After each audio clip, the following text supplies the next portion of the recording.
नमस्कार दोस्तों, हाजिर हूँ मैं अपना ज्योतिषीय कार्यक्रम लेके। प्रथम भगवान श्री गणेश के चरणों में नमन करते हुए, ज़्यादा विलंब न करते हुए हम कार्यक्रम को आगे बढ़ाते हैं। आज मैं आपको बताऊंगा कि कुंभ लग्न की पत्रिका में सरकारी नौकरी का योग कैसे लगता है।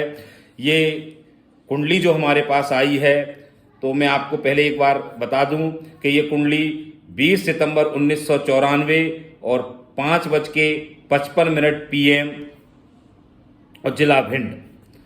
इनका विशेष प्रश्न यही है, सबके प्रश्न अधिकतर यंग एज जो अभी यूथ है उसके यही प्रश्न आ रहे हैं सबके कि सरकारी नौकरी लगेगी कि नहीं, सरकारी नौकरी से संबंधित। मैं आपको कुंभ लग्न की आज इनकी पत्रिका जो निकलती है, कुंभ लग्न की पत्रिका निकलती है और उत्तरा भाद्रपद नक्षत्र में इनका जन्म हुआ है। तो मैं बता दूं कि सरकारें प्राइवेटीकरण करती जा रही हैं सभी चीज़ों का, तो सरकारी नौकरी के प्रश्न बहुत आ रहे हैं। ज़्यादातर सरकारी नौकरी के ही प्रश्न आते हैं। तो मैं अगर सरकारी नौकरी के पूर्ण योग अगर आपको बताऊं तो आप ये भी समझना कि कोई अच्छी प्राइवेट कंपनी में भी आपका अच्छे पद पर, अच्छे उस पर नौकरी लगेगी, क्योंकि अब सरकारी नौकरियां तो बहुत कम हो गई हैं, क्योंकि प्राइवेटीकरण हो रहा है सब, और प्राइवेट क्षेत्र में सबको ठेके पर दिया जा रहा है। तो रेलवे भी ठेके में जाने वाला है, ऐसा मैंने सुना है ऐसा लोगों से कि ज़्यादातर ऐसा हो रहा है। तो आप समझे कि अच्छी कोई प्राइवेट कंपनी में भी आपका अच्छे पद पर जॉब लगेगा। तो इनका जो प्रश्न है, तो इनका प्रश्न है कि सरकारी नौकरी लगेगी कि नहीं। मैं MPPSC की तैयारी कर रहा हूँ, PSC में मेरा सिलेक्शन होगा कि नहीं। तो आज हम इनकी, ये अभिषेक मुदगल जी हैं जिला भिंड से, तो मैं इनका विश्लेषण करते हैं अपन कुंडली का। तो इनका जो जन्म हुआ है, जन्म जो हुआ है इनका, तो मैं आपको बता दूं कि मंगलवार के दिन इनका जन्म हुआ है। कृष्ण पक्ष की प्रतिपदा तिथि है, जो कि ज़्यादा अच्छी नहीं मानी जाती हैगी, और योग वृद्धि योग में इनका जन्म हुआ है। और वर्तमान में जो इनकी दशा चल रही है वो केतु की चल रही है। मई 2019 से केतु की महादशा आई है। बुध की महादशा के बाद जो तृतीय स्थान इनका तृतीय। कुंभ लग्न की पत्रिका में सरकारी नौकरी का योग कैसे बनता है ये मैं आपको बताता हूं।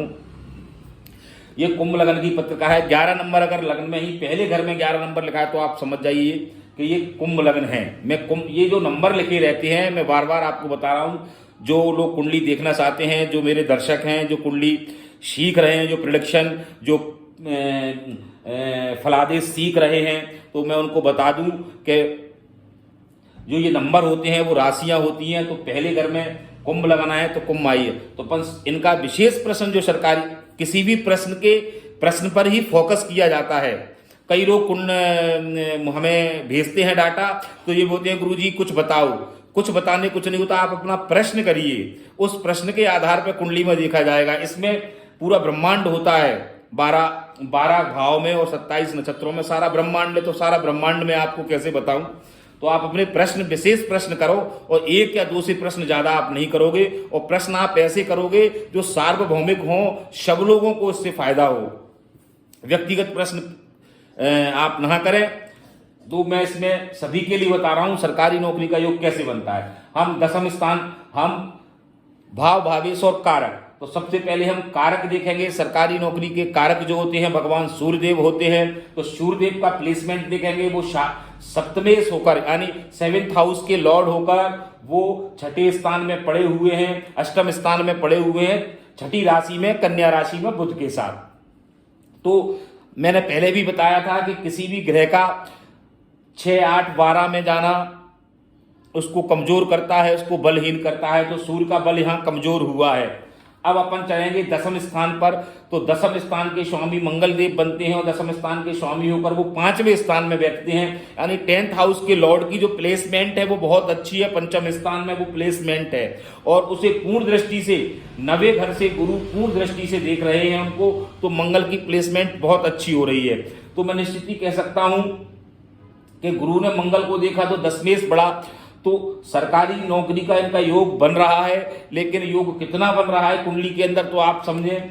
अब शनि की एक दशम दृष्टि भी होती है। वक्री शनि लग्न में ही बैठे हैं, शनि इनके वक्री लग्न में ही बैठे हैं, तो वक्री शनि नीच के प्रभाव के फल देते हैं। तो वक्री शनि की दशम स्थान पर जो दृष्टि पड़ रही है उस दृष्टि से इनका कमजोरानी, इनकी कुंडली के अंदर जो है वो 45% ही सरकारी नौकरी और गवर्नमेंट नौकरी का जो प्रतिफल है वो निकल के आ रहा है। शनि अपनी वक्री दृष्टि से, दशम दृष्टि से 10th हाउस को देख रहे हैं और अभी वर्तमान में जो इनकी दशा चल रही है केतु की, केतु को भी वो तीसरी दृष्टि से देख रहे हैं, तीसरे घर को। तो वर्तमान में अभी इनकी संभावनाएं अप्रैल 2021 तक इनकी प्रबल संभावनाएं बन रही है। ये तैयारी करें और प्लेसमेंट जो मंगल की है वो बहुत अच्छी प्लेसमेंट है। उस प्लेसमेंट के हिसाब से ये पुलिस विभाग में या पुलिस की नौकरी की तैयारी करें तो उसमें इनको सफलताएं मिलने की पूरी संभावनाएं चल रही हैं, बन रही हैं आगे अप्रैल 2021 के बाद। और बुध का जो अष्टम स्थान में सूर्य का बैठना है तो यह है कि ये अपनी चर्चाओं को, जो आप नौकरी से संबंधित चर्चाएं हैं आपकी, आप जो करना चाहते हो, आप पीएससी की तैयारी करना चाहते हो, कोई तैयारी कर रहे हो, तो जिसको जिन लोगों को उस चीज से कोई मतलब ना हो उन लोगों के सामने आप चर्चा ना करें कि मैं पीएससी की तैयारी कर रहा हूं, मैं ये तैयारी कर रहा हूं, मैं ये पेपर देने जा रहा हूं। ये किसी से आप चर्चा ना करें, क्योंकि अष्टम स्थान में जो सूर्य बैठा है वो सूर्य प्रभावित कर, राहु से भी ये प्रभावित है कुंडली के अंदर। अब जो इनको रेमेडीज करनी है वो सारी रेमेडीज इनको राहु और शनि की करनी है। राहु की प्लेसमेंट 9th हाउस में है तो शुक्र और गुरु के साथ है, उन्होंने शुक्र को भी प्रभावित किया और गुरु को भी प्रभावित किया। राहु और गुरु के साथ जो योग बनता है वो गुरु चांडाल योग बनता है, यानी दोनों गुरु शुक्राचार्य और देवगुरु बृहस्पति दोनों राहु के साथ हैं तो इन चांडाल योग बन रहा है। गुरु चांडाल योग का इनको उपाय करना पड़ेगा। एक उपाय मैं इनको बता देता हूं कि जो लोग गलत प्रवृत्ति के होते हैं, शराब मदिरा पीते हैं, जो जुआ खेलते हैं, ऐसे लोगों के साथ ये ना रहें, ना बैठें, ना उठें, उन लोगों से संपर्क नहीं रहे। अगर उन लोगों से इनका संपर्क है तो राहु का कुप्रभाव इन पर पड़ेगा और राहु की रेमेडीज इनको करनी है, जितनी भी रेमेडीज होती हैं। तो आप समझ गए सरकारी नौकरी का योग कैसे बनता है कुंडली के अंदर। हम गोचर का भी समावेश करते हैं, जो हम डेट देते हैं वो हम गोचर से भी बताते हैं। मैं गोचर का भी प्रकरण आपके लिए किसी दिन गोचर के बारे में भी मैं आपको समझाऊंगा। और जो ज्योतिष सीखना चाहते हैं वो बात को समझे, पहले भाव भावेश और कारक में बार बार कह रहा हूं उस चीज को समझें। तो इस कुंडली में जो परसेंटेज निकल के आ रहा है वो 45% आ रहा है बनने का। लेकिन केतु की महादशा इनकी इतनी अच्छी नहीं जाएगी। केतु की महादशा थोड़ी सी इनकी, लेकिन केतु की महादशा के बाद जो शुक्र की महादशा जिनकी आएगी, वो शुक्र की महादशा इनकी जो आएगी मैं बता रहा हूं। शुक्र इनका रूलिंग प्लेनेट है। कुंभ लग्न की पत्रिका में शुक्र हमेशा रूलिंग प्लेनेट बनता है। रूलिंग प्लेनेट का मतलब मैं कह रहा हूं योग कारक ग्रह। तो योग कारक ग्रह की महादशा इनकी लगेगी 2026 से। तो 2026 से इनके जीवन में गोल्डन पीरियड चालू होगा, वो अगले 20 वर्ष तक रहेगा। और 2026 तक थोड़ा इनको जॉब से लेकर सब चीज़ों से थोड़ा संघर्ष करना पड़ेगा। ये इस समय वर्तमान में केतु की दशा चल रही है। किसी मंदिर पर ध्वजा जरूर चढ़वाएं, ये अपने पैतृक किसी मंदिर पे, अगर किसी मंदिर पे नहीं चढ़वा सकते तो अपने घर पे ही एक ध्वजा चढ़ाएं। दोस्तों मैं प्रेडिक्शन कर रहा हूं, ऐसा आपने भी सुना होगा कि किसी को कुंडली दिखाते हैं, किसी से पंचांग किसी को दिखाते हैं तो उसे दक्षिणा देते हैं, बिना दक्षिणा के वो फलित नहीं होती है। तो मैं दक्षिणा में आप लोगों से केवल यही मांग रहा हूं, यदि आप लोगों ने अभी तक हमारा चैनल सब्सक्राइब नहीं किया है तो सब्सक्राइब करें और 10 लोगों को सब्सक्राइब करें।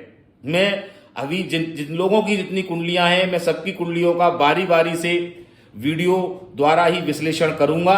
आप हमारे चैनल को सब्सक्राइब करवाएं, हमारा मनोबल बढ़ाएं, इससे हम आगे और अच्छे कार्यक्रम लेके आए। मैं कुंडली के प्रेडिक्शन के साथ ही आपको जो मूल बातें हैं, जो सिद्धांत हैं, जो सूत्र है वो समझाता जाता हूं। तो आप इस चीज़ का विशेष ध्यान रखें, शेयर करें और अपने दोस्तों से करवाएं। और हम व्यक्तिगत रूप से भी लोगों से मिलते हैं और वो नंबर हमारे YouTube चैनल पे दोनों नंबर दिए हुए हैं। उन नंबर पे आप संपर्क करके हमसे व्यक्तिगत रूप से भी मिल सकते हैं और व्यक्तिगत रूप से और ऑनलाइन विशेष चर्चा भी आप कर सकते हैं। इसी के साथ मैं भगवान भोलेनाथ के चरणों में बारंबार प्रणाम करते हुए अपनी वाणी को विराम देता हूँ।